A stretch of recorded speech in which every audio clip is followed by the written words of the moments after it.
الحمد للہ رب العالمین والصلاة والسلام علی سید الانبیاء و خاتم المرسلین سیدنا محمد وعلی آلہ و اصحابہ اجمعین۔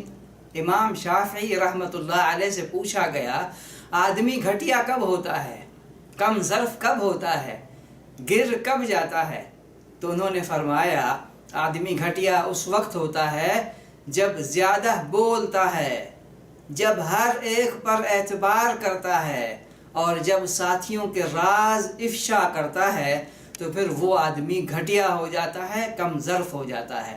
اللہ تعالیٰ ان بری خصلتوں سے ہم سب کو بچائے۔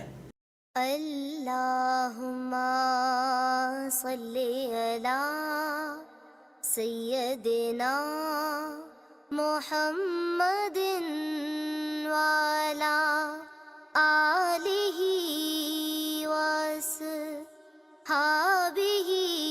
وسلم۔ اللہم صلی علی سیدنا محمد